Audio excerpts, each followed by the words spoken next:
I'm very happy to introduce the moderator for the panel, Mr. Tony Timpone.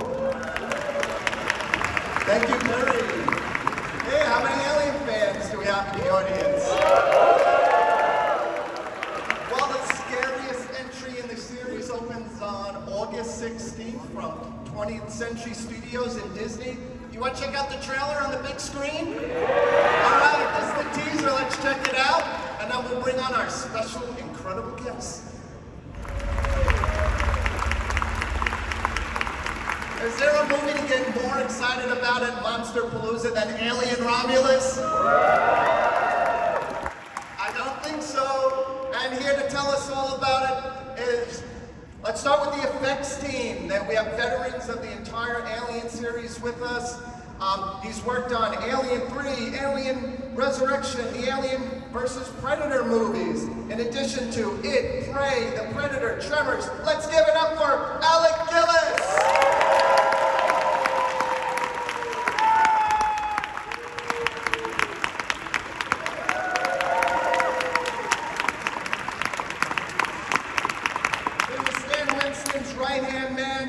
On such films as Guardians of the Galaxy 3, Antlers, The Shape of Water, and of course, the original Aliens. Let's give it up for Shane Mahan!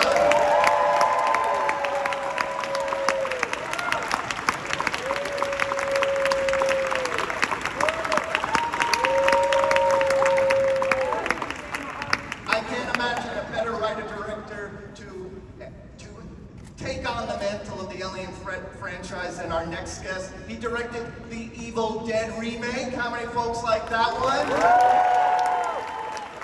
Don't Breathe, one of the scariest movies of the last 20 years.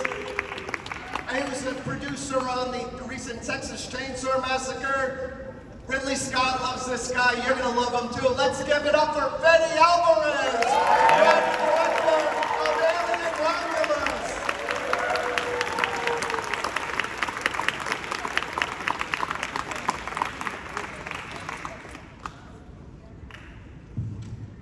My first Monsterpalooza, so I'm so excited. This is amazing. So, Fede, we'll start with you. What could you tell us about the plot without getting in trouble? About the plot? Yeah, the plot of Alien Romulus. Nothing. What could you say?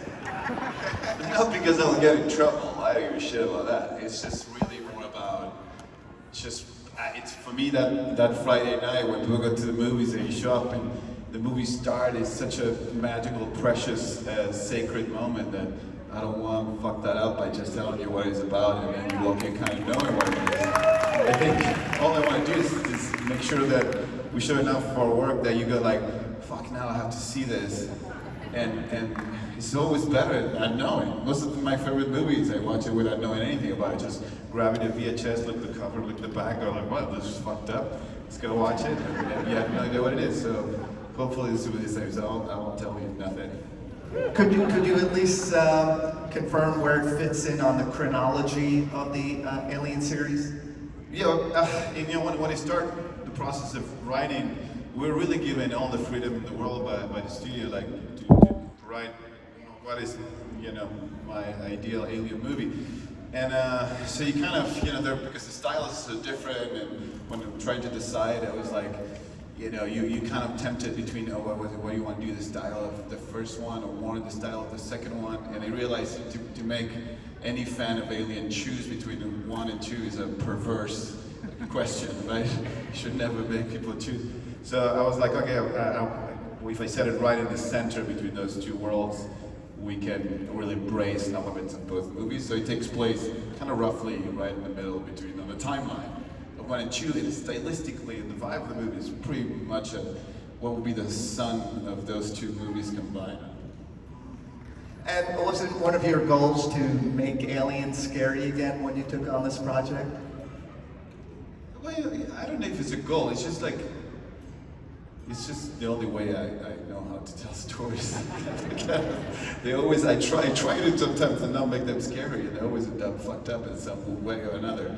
So I guess so, yeah. I mean, I did find the latest entries not as scary as they felt to me the first movie. So what I wanted, every time, like same what I did with Evil Dead, it was trying to, catch some of the emotions that I had when I watched the first movies originally, right? And trying to reproduce that in the screen and try to inflict in the audience the same kind of punishment that those original movies inflicted on me.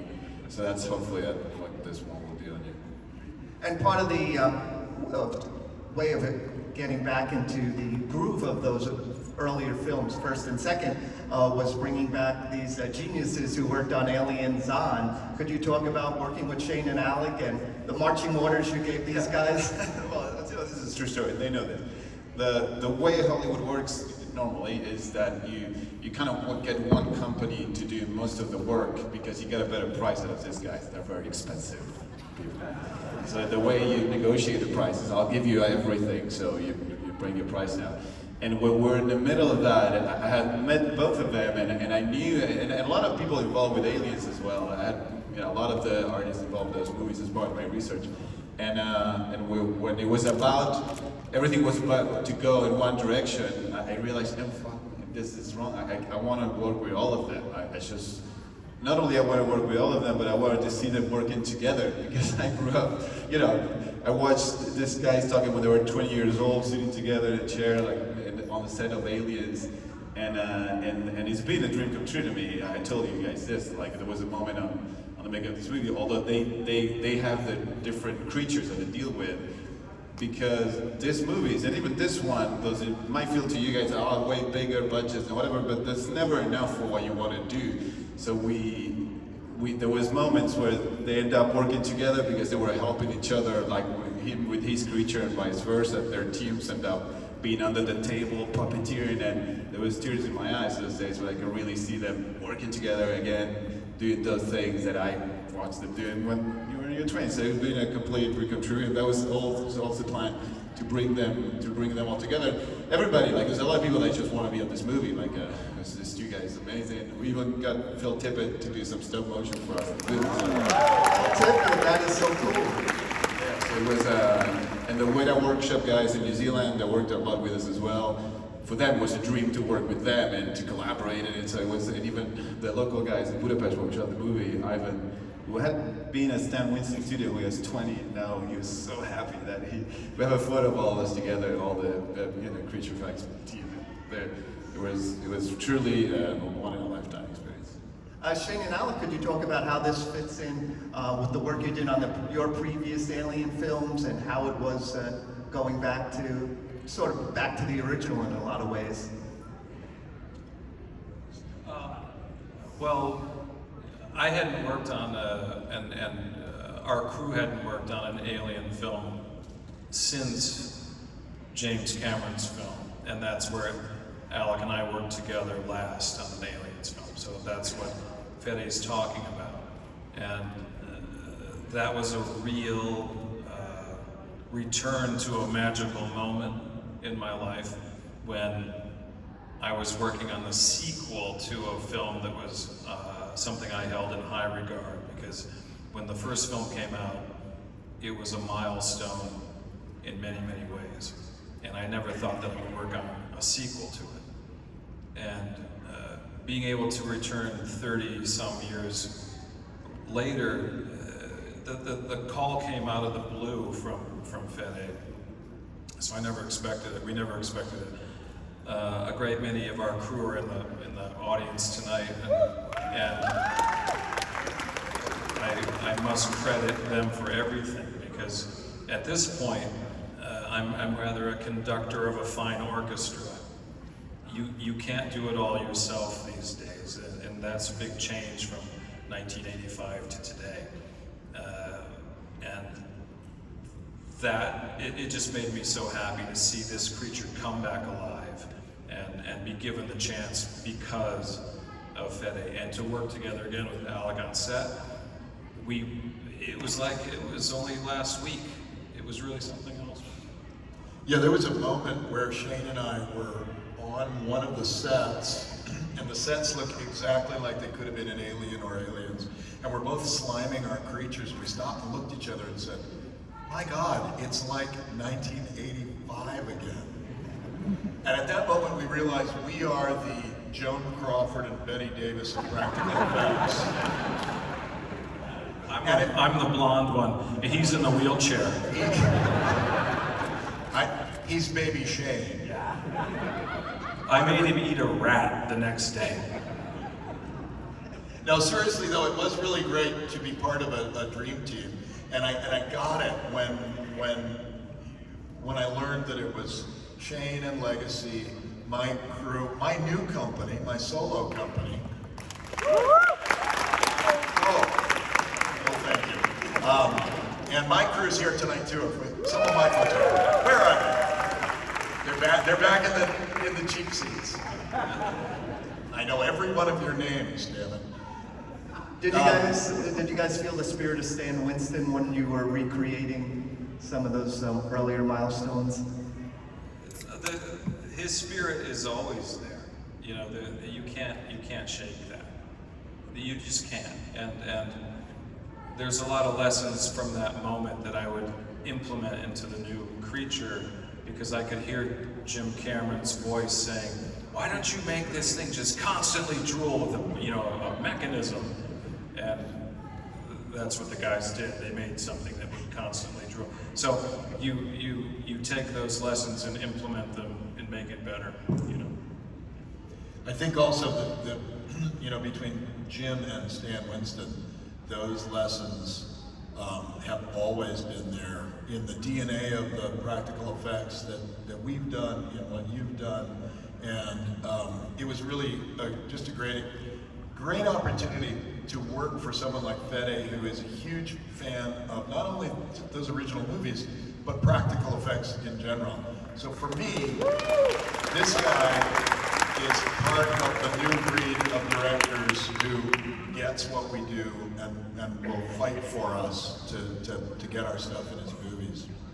You should, sometimes people hear that and it's like, oh, you're more romantic or some bullshit like that, but it's not true. It's like we, right now at this moment when we're finishing the movie, like the final shots, you should see, and they do a great job at all the big Weta, the ILM, the big visual effects companies. The challenge that they have is that sometimes if they have in some shot having to add some CG element, they're forced to match what you guys did. And it's constantly, they send their version, it's like, no, it's not good as practical. It's not, look at the shot again, they look at the practical, and they can't match it. So there's a limitation of the technology that happens in CG, so over and over in the movie, we end up just always with the practical shots, because it's truly, so I'm saying it's not and sometimes people think it's just a romantic approach and whatever, but it's not, it's just practical shit looks much better, and in particularly in horror where you need to believe the thing is in there, it just makes a massive difference. There's been some speculation that James Cameron had some input in the movie. Is that true? Yeah, it's true, both. Ridley, obviously, he's my producer, so Ridley's been involved throughout since the beginning, since we had the first ideas and read the script and was involved and watched the movie. But Cameron, I had the privilege to meet him a few years ago because he watched Don't Breathe and he loved it, and he invited me to see what he was shooting at Avatar 2. And so, we became friendly, and when this came about, the idea of making Alien, and so I reached out to him, and he was amazing, like, gave us like a couple hours of his time in the middle of making Avatar 2, just to brainstorm, about this movie.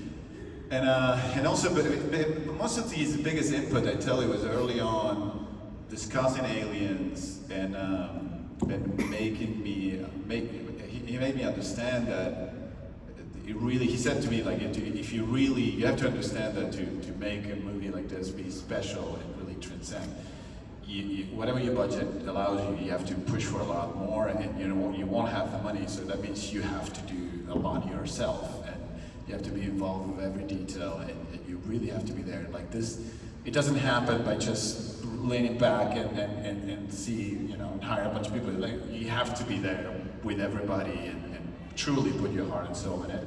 And like I'm sure hopefully that's true, but all I heard about Cameron making Aliens is that he's right there under the table and painting the sets and doing a lot of that with everybody. So that was one of the things that that's not what I thought. I thought like, the bigger the movie sometimes, the more you step back, but no, I probably made this in a way more personal and independent spirit that I did even Evil Dead, my first film. Speaking of Sir Ridley Scott, the guy's in his well into his 80s, shows no signs of slowing down. What was it like collaborating with him and working with him? It's terrifying because Ridley is very intimidating.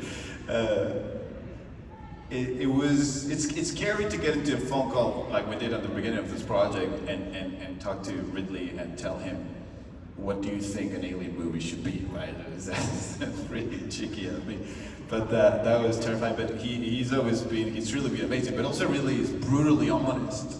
He's brutally honest. And I remember reading online like when Blade Runner came out, which I thought was a masterpiece. Like he was like, I don't know. You know, he didn't like something about it, which is openly criticized it with no problem whatsoever. So I was terrified of that. But when the movie was done and we took it to him, he watched it and he came to me and he was like, honestly, I could see that he was surprised and he was like, what can I say? It's fucking great. Not happy about it. Not like, yeah. He was like, it's fucking great.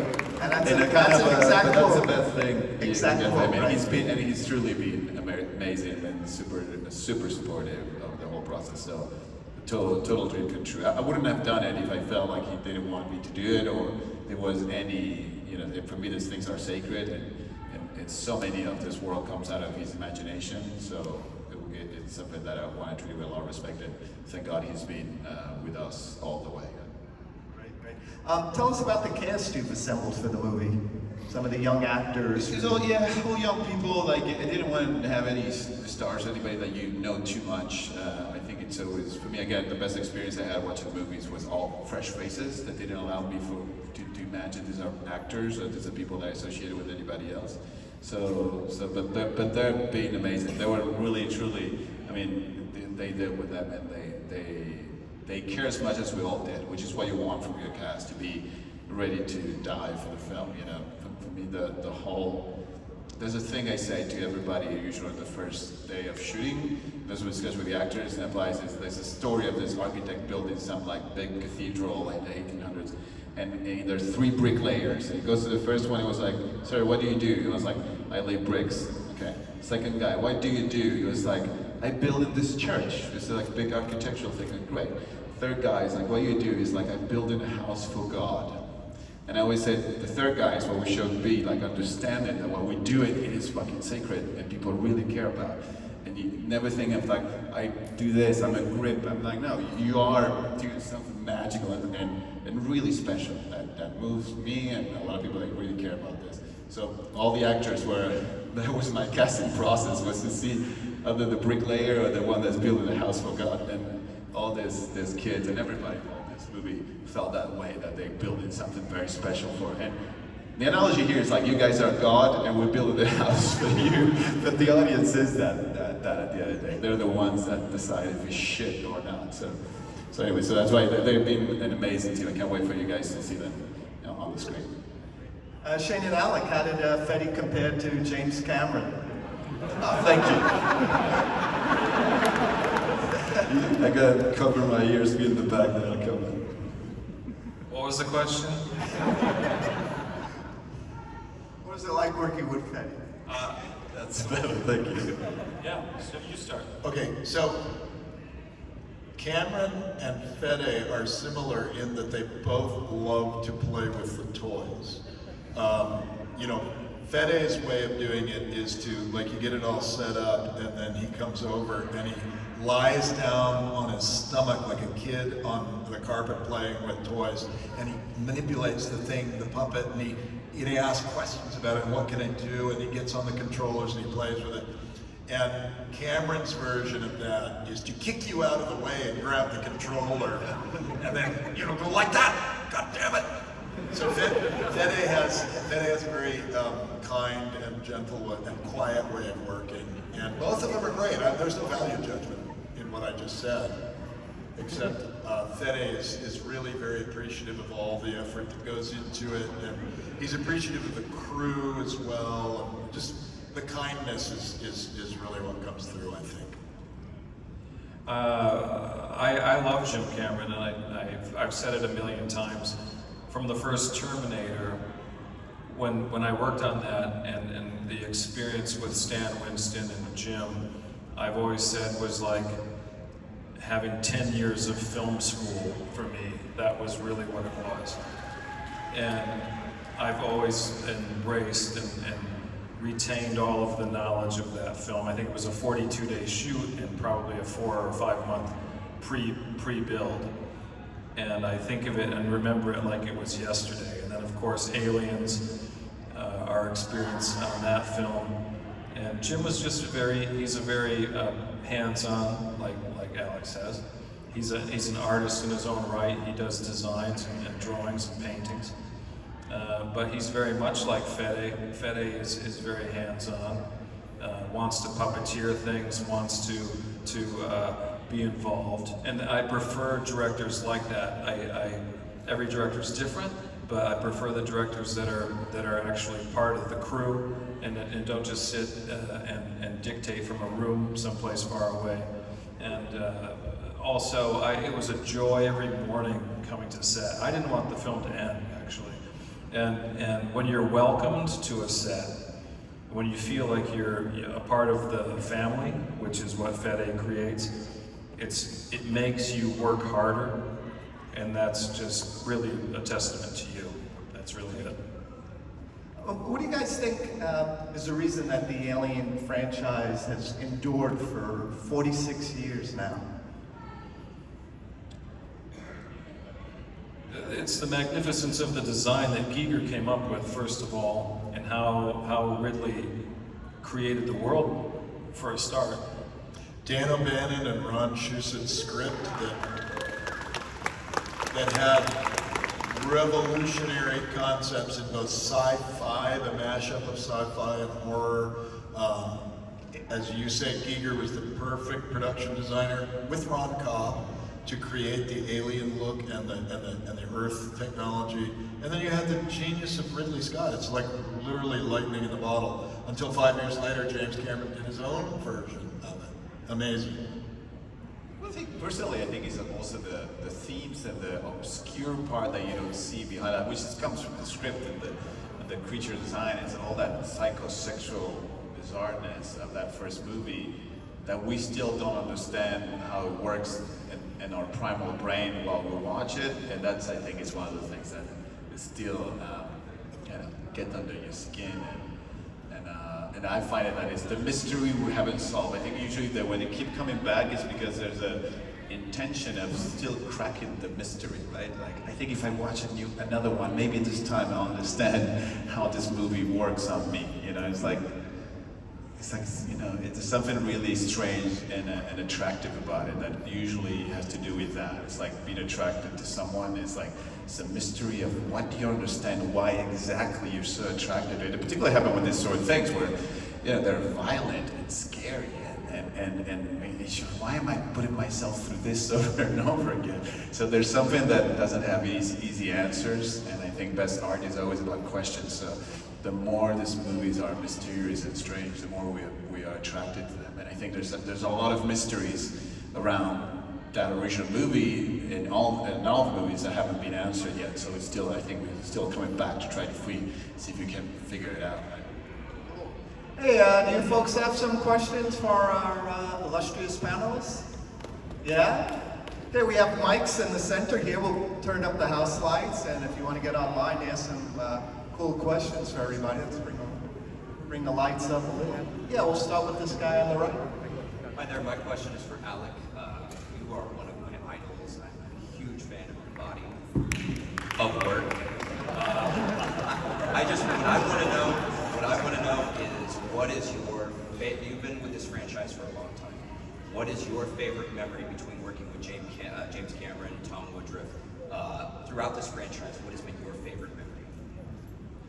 Can you you say louder the actual question? I got the compliment. Yeah. That was good. What has been your favorite memory over the years? my favorite memory? Working on this franchise. Oh, man, you know, we've been so lucky to be involved in this franchise that it's really hard. And it all becomes sort of a one thing, right? Like whether it's Aliens or Alien 3 or what have you. I'm just very fortunate to have had a very long business partnership with Tom Woodruff, who was so good in the suit performing. We never had to worry about whether or not that performance was going to be there, whether or not the endurance was, because he brought all that to it. So that's a really at this point in my life now that I'm doing a solo effort, and I'm really appreciating his contributions to all that as well. I don't know. Yeah, thank you.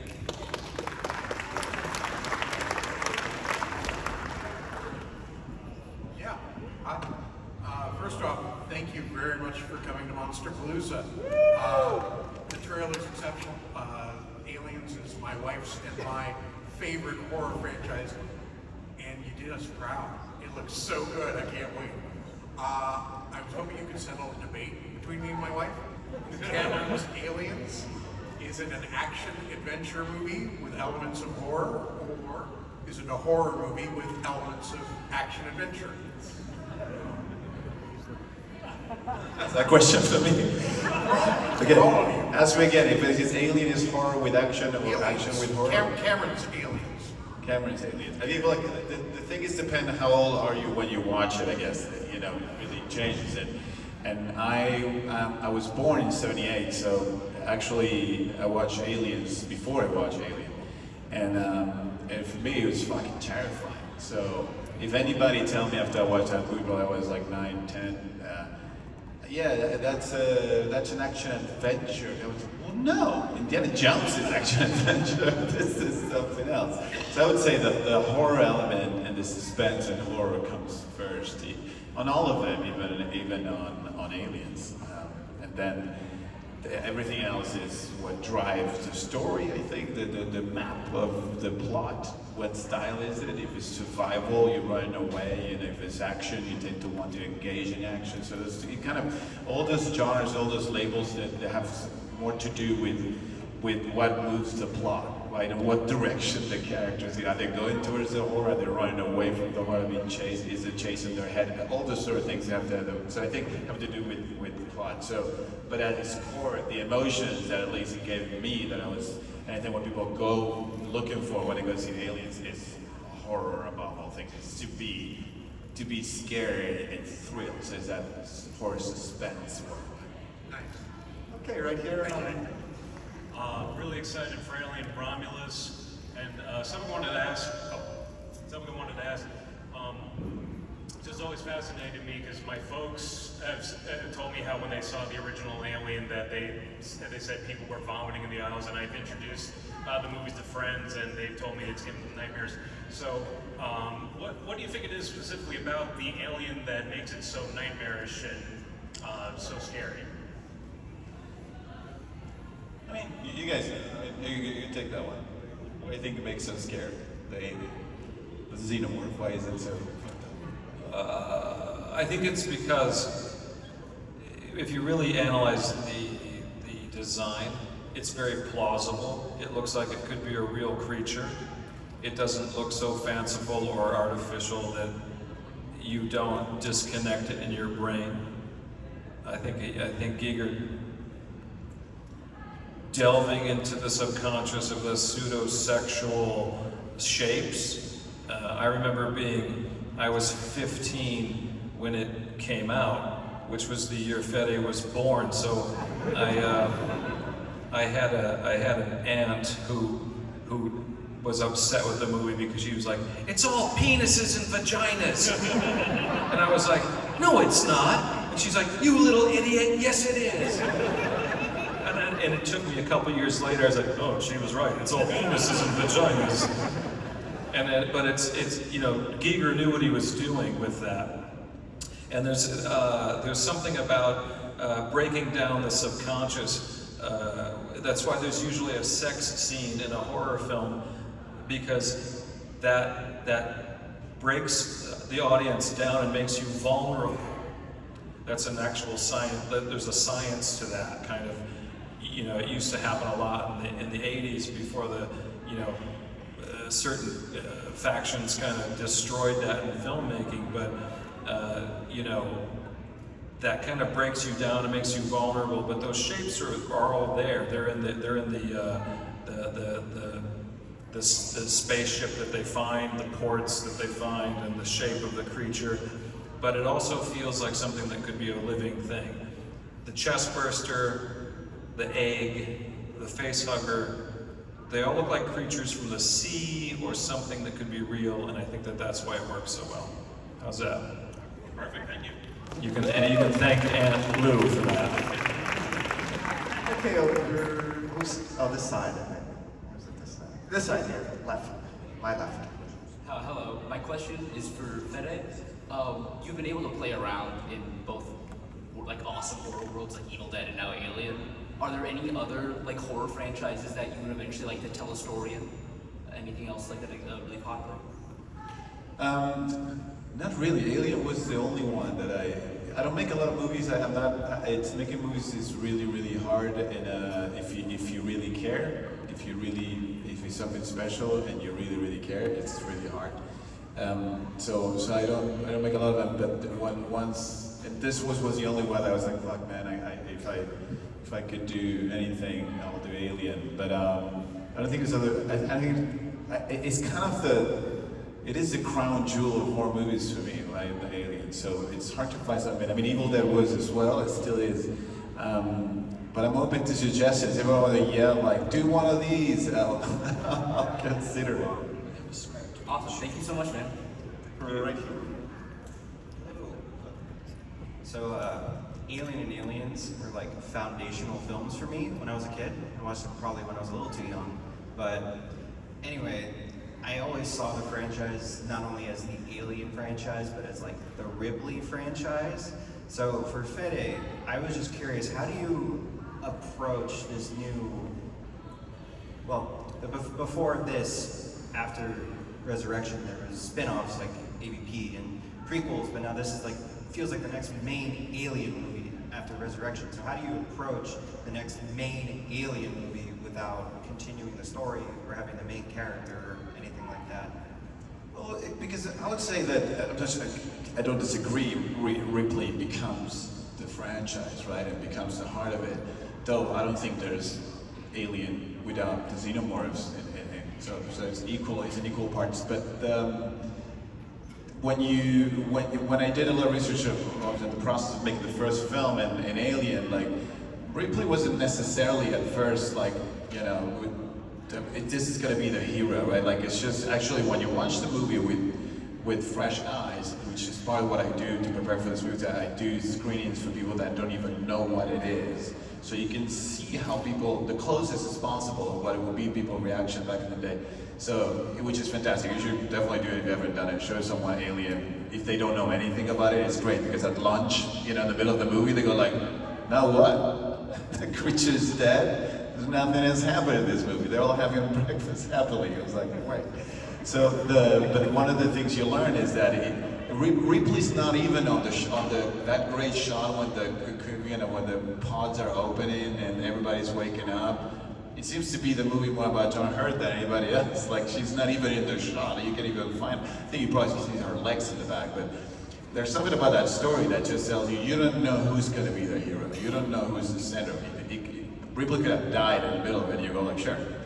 I think she happens to be at the end, like, actually, if everybody thought reading the script and watching the movie that Tom Skerritt was going to be, you know, Dallas, the man, Captain guy, was going to be the hero because that was the trope at the time. That was the norm. So I think it's not in the DNA of a good Alien film, like it was in the original, to necessarily have a central hero that you're following and you can't wait to see how they kick ass. It is more in the vein of horror movies that you don't know really who's going to be the last survivor, right? in a way. So that I kind of approach it from that perspective, thinking, well, in the first one, no one needed really to know that Ripley was a hero whatsoever to have a great experience throughout the movie. So kind of the same here. It's like I feel like ideally you watch and you go like, okay, I understand that I know a bit more about these two characters and the rest, maybe the three, but which one's going to survive, you don't know, and that's the great bet that you can do with your friends, like which one is going to be the one that comes on top, if anybody. Thank you. Hey, lady right here. Hi, not a lady. Sorry. You're all right. I think so the Xenomorph is super iconic, but I think one of the other like major iconic things of the Aliens franchise is the spacesuits. You have the Mobius suit in the first one, and then Covenant Prometheus both had some great suits, and then I mean even the power loader is sort of in a way kind of that. So I'm wondering, do we have a new spacesuit to look forward to, or anything sort of along those lines? What's the question again about the suits? I'm wondering if we have a new one to look forward to, sort of a new redesign. Oh yeah, we do have. I think you see it. Do we see it in the trailer? No, it's not in the teaser. But there's a great spacesuit. I wish I could remember the name of the company I did it, but they're amazing at that. And it was great to research back on the suits of the original film, so it's closer to that style. So spoiler alert, but the movie, as you've seen, is very close to the style of the first film. It was one of the joys for me as well to get to the spacesuit and to see it, and also design it and work inspired by the first one, and what can we keep, how can we evolve that a little bit, I don't know, it's just I have a fetish with spacesuits as well, and actually we have a spacesuit at the office, and it's something beautiful. It's just, I hope we'll get a kick out of it. It's like a really, really beautiful design. Awesome, thank you. Hey, right here. Hi, thank you guys for being here. Fede, I just want to say I love your Iron Maiden shirt, by the way. And I don't know if you guys talk about this yet or not, but do you guys think we'll ever see a rematch, Xenomorph versus Predator in the future? And would you guys work on that? If I want to see it, or if I want to make it? If you want to make it. I want to see it for sure. Like, I mean, I really enjoy the AVP movies, and I think, I don't want to say anything that will be quoted in the press, but I would have been, interested that Trachtenberg was doing the Brave movies that, we were chatting in a parking lot, like, not too long ago. After I showed him the movie, actually, I showed him Romulus to Dan, and then we were talking, and he was like, yeah, he's working on his Prey, and yeah, an Alien, and we're like, they was some sort of Alien versus Predator thing happened on that parking lot, just Dan and I, like going, yeah, your movie's pretty cool, yeah, yours is too, and then slowly walking away. Just, the first fight is like, who makes the best movie, right? Is it Prey or my Romulus? That was the first, there's a lot of competition among directors, even we don't admit it to ourselves. There's always that trying to, top yourself off, and the whole poster ripped thing going on. So in that respect, there's one already going on, which is what's going to be better, Prey 2 or Romulus. We'll see. But then in the actual making, we'll see. I mean, I wouldn't be surprised if Fox definitely have to things will want to do something like that. I guess the logic here is if you guys want to see it, I'm sure the studio, Fox will provide. Thank you so much. Okay, right over here. Hi, my question would be for Fede. There's a long history of the Alien franchise, and it recently just got re-released for the 45th anniversary. It was cool watching you talk with Ridley Scott, by the way. But there's so many different eras of it, and with Ridley's new prequels kind of recontextualizing a lot of the stuff we know about the Xenomorph, I was wondering, approaching this film, how did you contend with all of the continuity, and was that a big concern for you, or did you just focus on making it your own thing? Well, I think it's always, I want to believe in the canon of this movie is like the fucking gospel, like it reads the Bible. I don't want to never see it, and I think none of us wants to believe it's all made up, which it is, but you don't want to believe that, and I don't want to believe that. I want to believe in some other world that's all real, and it's all true, and it's the gospel. So I really go and watch those movies never with any cynicism of like, oh, they fucked up that one, or they shouldn't have done this. What I do usually in my exercise is like really trying hard to be on the side of the movie and go like, when you think it doesn't make sense, go like, now, no, it makes sense, I'll tell you why. But one of the good, so I really try to always see everything in the movies as gospel. And even I go to the novelizations and the comic books and really try to get it all together in a way that I don't betray anything that's been said before in other movies, because usually that will wake me up if I see something in a movie. Wait a second, it makes no sense. They claimed this on this part and now they say otherwise.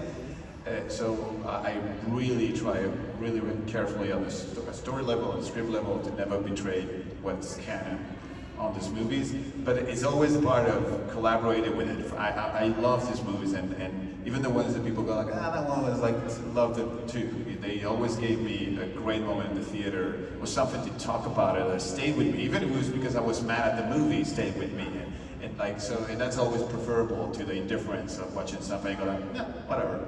So, I think with the canon thing, I think it's all about how you want to see it. Like, I think I said this before, but people were saying like, how come in Prometheus the ship it's always futuristic, or that's supposed to be before Alien with the Nostromo is a piece of shit. And I'm like, but if I shoot a movie right now in LA, but I decide to set it in the desert in a truck from 1945, and I do that, people are gonna think that's the world.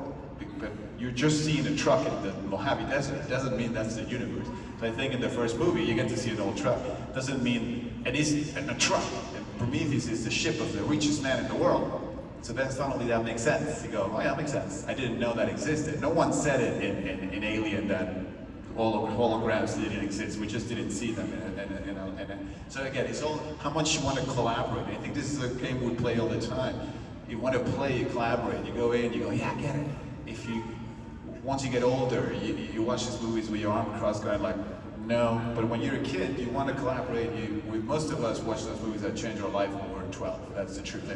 And I even make this film in a way for those kids. I learned with Evil Dead when I made it. It was a rated R movie, but now kids are watching when they were 10, they're 21, and they have a tattoo all over their chest of my movie. And I understand that they watched it at the right time when it really made an impact. So the same with this movie. I really tried to, and we all should do that, try to approach it with a more like child mind approach, and enjoy it and be part of it, and not get too bogged down and trying to find the holes. Because if you're trying to find it, you'll find them. It's just but if you want to be part of the game and enjoy it like you used to do when you were a kid, it's such a pleasure. I love Prometheus and Alien Covenant, so that's nice to hear. Thank you. Thank you. Right here. Hi, Fede. Huge fan. I wanted to ask you, how did you Get a little closer to the mic. I'm a huge fan. I wanted to ask you, how did you approach creating the atmosphere and design for this new film, like mixing Alien and Aliens? And also, did you play Alien Isolation, and did that affect some of your design? Alien Isolation is what made me want to make this movie. I played 10 years ago. I was playing the game and I was like, fuck yeah. Yeah, I was like, this. At that time, 10 years ago, I think we all felt like Alien wasn't that scary anymore. And playing the game and being terrified, I was like, can be actually terrifying done well. And that's when my mind started going like, oh man, if someone gave me a chance to make one of these. So definitely I played the game many times. How do you reproduce the atmosphere? You hire these guys.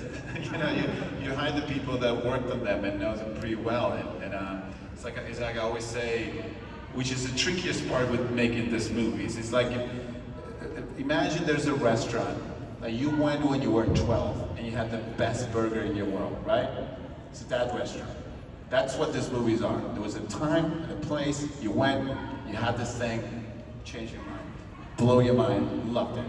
And now I'm tasked with the job by the studio saying like, Fede, can you make that restaurant again and serve that burger? I'm like, okay. Can you give me the recipe of the burger? The studio goes like, there's no recipe. Well, can you give me some parameters of this movie? Of that, in this case, this restaurant, like how, I don't know. And so but what we do know, who was the cook? What was the fryer they used? That's why we go to use the same lenses, and you use the same formats, and you use the same, we try as much as we can to use similar technologies that they use. But it's all a guessing game. We're trying to reproduce it through the materials, but mostly it's the cooks, the people that were in the kitchen at the time and did the things that, because I said, I hired them, but also I said with a lot of people that work in the VFX on the original film and share stories and really got deep in there to make sure I can represent. Then The bad news is like, even if I give you exactly the same burger, exactly, you go, man, this doesn't taste like I want. Of course it doesn't. You were 12 and it was having the best summer of your life. It's not gonna taste like that. So it cannot be exactly the same. So you kind of start there and try to turn it into as close as possible with a sensitivity of an adult as well. What would scare an adult now? That's what I do, which that's why my movies are very perverse. Why would scare a 40-year-old man to tears that make him throw up and run out of the theater like I've seen 40-year-old men do in my movies? So that is the approach. It's a kind of a mix, but to answer the question, it's like really, you hire the right people, you try your best, but reproduce an atmosphere of fear is you can do it visually, it doesn't mean emotionally you will achieve it. So what I do is really try to get everybody that was involved in those movies to get them back and also channel my own emotions of how I felt when I watched that and what will create the same emotion today to me as a 40-year-old plus man. Thank you. Okay, right here. Congratulations on another movie to all of you. As you were saying, it's not easy to do that. So big congratulations on bringing us another Alien movie. Thank you so much. My question is for Fede. I'm curious, you build suspense so wonderfully in Don't Breathe. It's one of my favorite movies. So what did you learn from working on such a small budget film, even though of course it's not a tiny budget, but what did you learn from that experience that you took into Evil Dead and then took into this movie? And when you look back, how have you grown as a director? I learned so much. Every movie is film school. The working with these guys, and that's why I learned so much of stuff that I wanted to learn how to do practical effects at this level and make it believable on the screen. But I really don't know. A lot of the things comes, like all of us, we do it only. This is the kind of the complex and mindfuck that this sort of question sometimes have for me. Is like it all comes out of our common sense, right? When I ask any of them like how you do the best thing, they go, well, it's just one way. You got to do this and that and this. That's how it works. It just comes out of purely your common sense of how else can you do it. And other people will look at that was like, and I look at them when they say that, it's like, mind blow. I would have never thought of that. But for them, it's common sense because it just comes out of their. It's the only thing. So that's why usually artists are surprised when someone tells me that's so great. You go like. It is as common as it could be. You couldn't think of anything else. It's the only way, so it's hard to be surprised or amazed by your own work usually, or even see that. I mean, if you ask me, I always think my movies are terrible. I watch them and I want to cry. I watch Evil Dead and cry because I thought it was the worst movie ever made. And I watched Don't Breathe and I was like so depressed during the making of that film because I thought, what have I done here? And when you want to believe that when I finish it, you watch it, you go like, oh no, it's actually pretty good. No way. I watch it and I was like, there goes my career. that's the last one. And then people respond the way they did. So it's so hard to know. It's just there's nothing I can tell you like I tell you my trick. This is how I just don't know. It just comes out of my common sense that how I do things. Limitations are great. Not having a lot of time and budget makes you think harder about solutions that you come up with. But I guess the only thing I think people do too much, and I realize learning watching more, having made more movies and watching them more when it comes to suspense, is that in the mind of the audience is always scared of whatever I can do. So the more I can hold back on revealing what's actually happening, and the more I can hint and kind of tease you about what may be happening on the other side of that door. And I go to open the door and say, like, maybe I'll hold this another minute, and I go over there, and maybe now we're actually going to see it.